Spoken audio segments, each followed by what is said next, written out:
మీ అందరికీ తెలుసు, ఈ 2 సంవత్సరాల 3 నెలల కాలంలో మహబూబ్ నగర్ ఎమ్మెల్యేగా రొటీన్ రాజకీయాలకు పోకుండా, విమర్శలు ప్రతి విమర్శలకు ఆ సుడిగుండంలో చిక్కకుండా మహబూబ్ నగర్ భవిష్యత్తు కోసం ఆలోచనలు చేస్తున్న విషయం మీకు తెలుసు.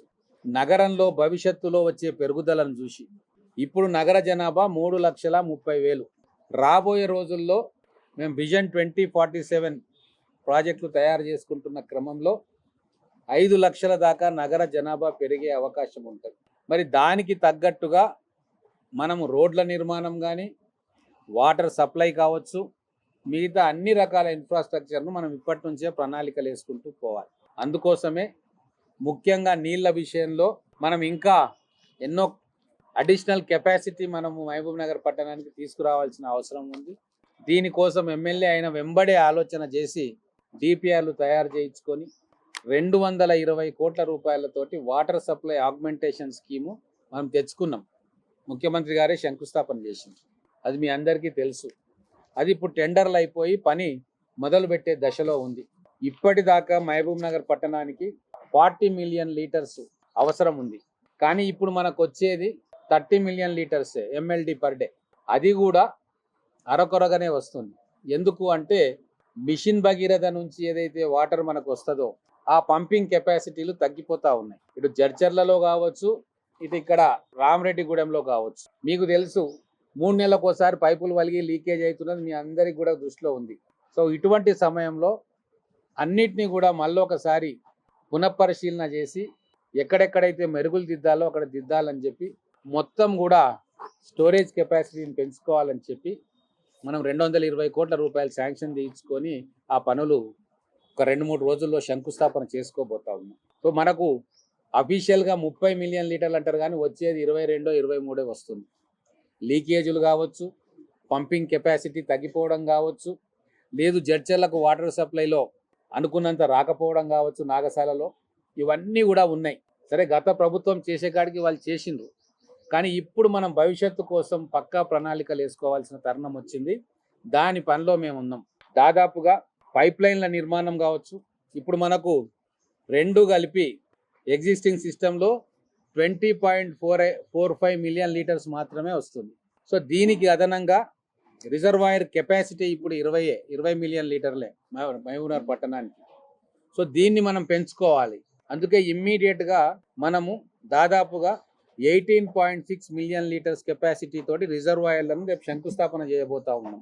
14 రిజర్వాయర్లు రాబోయే ఒక నెల రోజుల్లో ఎక్కడెక్కడైతే ల్యాండ్ క్లియరెన్స్లు వస్తూ ఉన్నాయో అక్కడ శంకుస్థాపన చేస్తూ ఉన్నాం.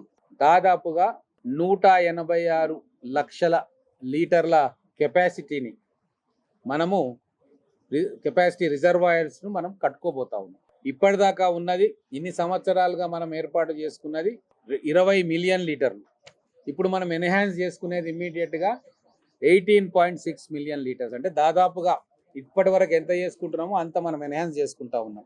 తర్వాత పైప్ లైన్లు మళ్ళీ ఒక 40 కిలోమీటర్ల పైప్ లైన్లు, ఫీడర్ మెయిన్ పైప్ లైన్స్ కూడా వేసుకోబోతా ఉన్నాం. మనకి ఇప్పుడు ఏదైతే బైపాస్ రోడ్లు వస్తూ ఉన్నాయో ఆ బైపాస్ రోడ్కు ఆనుకునే పైప్ లైన్లు ఏర్పాటు చేయాలా. ఇప్పుడు ఉన్న బైపాస్ రోడ్డు కావచ్చు, రేపు భవిష్యత్తులో మనం అప్పనపల్లి నుంచి వచ్చే బైపాస్ రోడ్లు కావచ్చు, వాటికి అనుసంధానంగా పైప్ లైన్ నిర్మాణం చేసుకుంటే నగరం ఎటువైపు అభివృద్ధి చెందినా కూడా ఈ రిజర్వాయర్లతోటి ఎక్కడ కాలనీలు ఉన్నా అక్కడ మనం మంచినీటి వ్యవస్థను వాళ్ళ కాలనీలకు ఇచ్చే ఏర్పాటును ప్లానింగ్ ఇప్పుడు మనం చేసుకోబోతా ఉన్నాం. 209 కిలోమీటర్లు అదనంగా డిస్ట్రిబ్యూషన్ పైప్ లైన్లు ఏర్పాటు చేసుకోబోతా ఉన్నాం.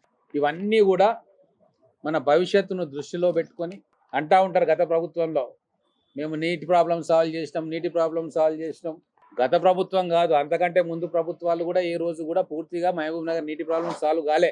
ఎప్పటికప్పుడు షార్టేజెస్ ఉన్నాయి, కానీ భవిష్యత్తులో రోజు వాటర్ వచ్చేటట్టుగా చేయాలనే మా లక్ష్యం. అది ఒక్క రోజుతో అయ్యే పని కాదు. అందుకే మొదట ఫస్ట్ ఫేజ్లో 220 కోట్ల రూపాయలు శాంక్షన్ చేయించుకొని దాని పనులను మొదలు పెట్టుకుంటాం. ఇంకా ఈ వాటర్ కూడా భవిష్యత్ అవసరాలకు సరిపోకపోవచ్చు. ఇంకొక సోర్స్ను మనం ఐడెంటిఫై చేసుకోవాల్సిన అవసరం ఉంది. దానికోసం కూడా నేను ముఖ్యమంత్రి గారితో మాట్లాడతాను. ఇప్పుడు ఏదైతే మనకు జడ్చర్ల నుంచి అలాగే రామరెడ్డిగూడెం నుంచి వస్తున్న వాటరు సరిపోదు. ఎందుకంటే మహబూబ్ నగర్ ఇంకా అద్భుతంగా అభివృద్ధి కాబోతా ఉంది. ఇక్కడ ఇన్స్టిట్యూషన్స్ వస్తూ ఉన్నాయి. కొన్ని వేల మంది వచ్చి ఇక్కడ సెటిల్ కాబోతా ఉన్నారు చుట్టుముట్టు ప్రాంతాల నుంచి. రింగ్ రోడ్లు, నేషనల్ హైవేస్ వస్తూ ఉన్నాయి, ఇండస్ట్రియల్ జోన్స్ రాబోతా ఉన్నాయి. తర్వాత బెంగళూరు 12 లేన్ ఎక్స్ప్రెస్ వే కాబోతా ఉంది. మహారాష్ట్ర నుంచి, కర్ణాటక నుంచి మనకు కనెక్టివిటీ రాబోతా ఉంది అన్ని రకాలుగా. సో మహబూబ్ నగర్ అనేది ఈ ఎకనామిక్ కారిడార్లో మధ్యలో ఉంటుంది. అటువైపు ఏమో భారత్ ఫ్యూచర్ సిటీ రాబోతా ఉంది. 30,000 ఎకరాల్లో ఒక మహానగరం నిర్మాణం కాబోతా ఉంది. సో ఇదంతా కూడా ఇంటెన్స్ ఎకనామిక్ యాక్టివిటీ ఉండే ఏరియాగా రాష్ట్ర ప్రభుత్వం ఐడెంటిఫై చేస్తూ ఉంది. కాబట్టి అనేక అభివృద్ధి కార్యక్రమాలు ఉపాధి కోసం కావచ్చు, ఇండస్ట్రీస్ రూపంలో, ఎడ్యుకేషన్ ఇన్స్టిట్యూషన్స్ రూపంలో వస్తున్నాయి. వాటి అవసరాలు తీర్చాలంటే 60 మిలియన్ లీటర్స్ మనకు అవసరం భవిష్యత్తులో. కాబట్టి దానికోసం ఈరోజు 18.6 మిలియన్ లీటర్స్ కెపాసిటీని మనం ఇమ్మీడియట్గా మొదలు పెడతా ఉన్నాం. ఇదంతా ఒక ముందు చూపుతోటి భవిష్యత్ నగర అవసరాల కోసం ఆలోచన చేసి శాంక్షన్ చేయించుకొని గ్రౌండింగ్ చేస్తున్న పథకం. గతంలో కంటే చాలా క్లారిటీగా ఎన్ని అవసరాలు ఉన్నాయి, ఎంత చేయాలన్న ఆలోచనతో చేస్తున్న పథకం ఇది. కాబట్టి ఇది మీ ద్వారా మహబూబ్ నగర్ పట్టణ ప్రజలకు కూడా తెలియజెప్పాల్సిన బాధ్యత మా మీద ఉంది. మాటలు చెప్పడం కాకుండా మాటల కంటే ఎక్కువ తెర వెనుక ప్రయత్నాలన్నీ చేసి వాటిని శాంక్షన్ చేసుకొని గ్రౌండింగ్ చేసిన తర్వాతే ప్రజలకు ఈ విషయం చెప్పాలన్న మా అందరి ఆలోచనకు ప్రతిరూపంగా ఈరోజు ప్రెస్ మీట్ ద్వారా చెప్తా ఉన్నాం. అలాగే అండర్ గ్రౌండ్ డ్రైనేజ్, మన డ్రైనేజ్ వ్యవస్థ చాలా కాలనీలల్లో ఇప్పటికి కూడా డ్రైనేజ్ వ్యవస్థ లేదు. అప్పుడు ఎప్పుడో రియల్ ఎస్టేట్ వ్యాపారులు అడ్డదిడ్డంగా పంచాయతీ లేఅవుట్లు చేసుకొని 15 ఫీట్లు, 20 ఫీట్లు, 30 ఫీట్లు వదిలేసి మళ్ళీ దాంట్లో ర్యాంపులు వచ్చి ఆక్రమించుకొని ఒక కారు కూడా పోయలేని పరిస్థితుల్లో రోడ్లు ఉన్న సంగతి మీకు తెలుసు. ఇంకా డ్రైనేజ్ అయితే డ్రైనేజ్ ఊసేలేదు. ఎక్కడ ఖాళీ ప్లేస్ ఉంటే అక్కడికి ఆ ప్లాట్లకు నీళ్ళు వదిలే, ఆ డ్రైనేజ్ వదిలే కార్యక్రమం ప్రతి కాలనీలో జరుగుతూ ఉంది. సో వీటన్నిటికీ కూడా కంప్లీట్గా ఒక శాశ్వత పరిష్కారం ఇవ్వాలి అని చెప్పే ఈ అండర్ గ్రౌండ్ డ్రైనేజ్ పథకాన్ని మనం తీసుకొచ్చిన 600 కోట్ల రూపాయలతోటి తెలంగాణలో ఏ హైదరాబాద్, వరంగల్ మినహా ఏ కార్పొరేషన్కి కానీ, మున్సిపాలిటీకి కానీ, అది సిద్దిపేట కావచ్చు, కొడంగల్ కావచ్చు, గజ్వేల్ కావచ్చు, ఖమ్మం కావచ్చు, ఇంకేదైనా సరే వాటికి ఎవ్వరికి ఇవ్వని బడ్జెట్ మన గౌరవ ముఖ్యమంత్రి గారు మన మహబూబ్ నగర్ కార్పొరేషన్ కోసం ఇచ్చిన విషయం మహబూబ్ నగర్ పట్టణ ప్రజలు గుర్తుపెట్టుకోవాలి. మన బిడ్డ ముఖ్యమంత్రి అయితే మనకి ఏం లాభం ఉంటుందో ప్రత్యక్షంగా చేతల ద్వారా చూపిస్తూ ఉన్నారు. హంగు లేదు, ఆర్భాటం లేదు, లొల్లి లేదు, సైలెంట్గా ఏం చేయాలి మా మహబూబ్ నగర్ కోసం అని చెప్పి ఎమ్మెల్యేగా నేను ఆలోచన చేస్తూ ఉన్నా. నా ఆలోచనకు ముఖ్యమంత్రి గారి అండ ఆశీస్సులు.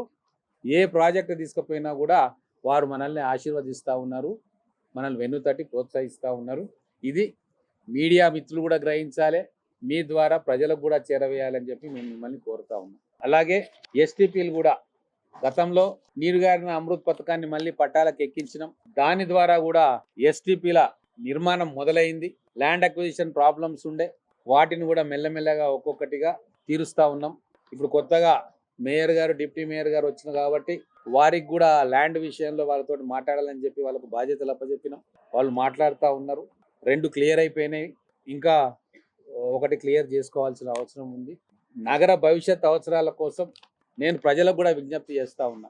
మరో 50 ఏళ్ళు ఈ పట్టణం బ్రహ్మాండంగా ఉండాలి, మన పిల్లలు వాళ్ళ పిల్లలు బ్రహ్మాండంగా ఉండాలంటే ఎంతో కొద్దిగా సాక్రిఫైస్ మనం కూడా పట్టణ ప్రజలుగా చేయాల్సి వస్తుంది. ఎక్కడైతే ఏ సంస్థలు కానీ, ఏ వ్యక్తులు కానీ ఎక్కడైనా కొద్దిగా ల్యాండ్ వాళ్ళు ప్రభుత్వానికి ఇచ్చేటట్లుంటే ఇవ్వాల్సిన అవసరం వస్తే వాళ్ళని రిక్వెస్ట్ చేస్తూ ఉన్నా, పెద్ద మనసుతోటి ఎక్కువ పేచీలు పెట్టకుండా ఆ ల్యాండ్ను పబ్లిక్ హెల్త్ డిపార్ట్మెంట్ వాళ్ళకి అప్పగించాలని చెప్పి గవర్నమెంట్ ఇచ్చేది ఏదైతే ఉందో రూల్ ప్రకారంగా ఏదైతే కంపెన్సేషన్ ఇవ్వగలుగుతారో అదే ఇస్తారు తప్ప మార్కెట్ వాల్యూ ఇవ్వాలంటే అది సాధ్యం కాదు. బట్ మీరు కూడా పెద్ద మనసు చేసుకొని ఎక్కడైతే మున్సిపాలిటీ కోసం ల్యాండ్ అవసరమో ఆ ల్యాండ్ను కూడా ఉన్న రూల్స్ ప్రకారంగా మున్సిపాలిటీకి అప్పచెప్తే మన నగరానికి కావాల్సిన అన్ని వసతులను కూడా ఏర్పాటు చేసుకోవడానికి మాకు కానీ అధికారులకు కానీ సులభతరం అవుతుంది. ఈ విషయంలో మీరు ముందుకు రావాలని చెప్పి మీ ద్వారా, మీడియా ద్వారా నేను కోరుకుంటా ఉన్నాను.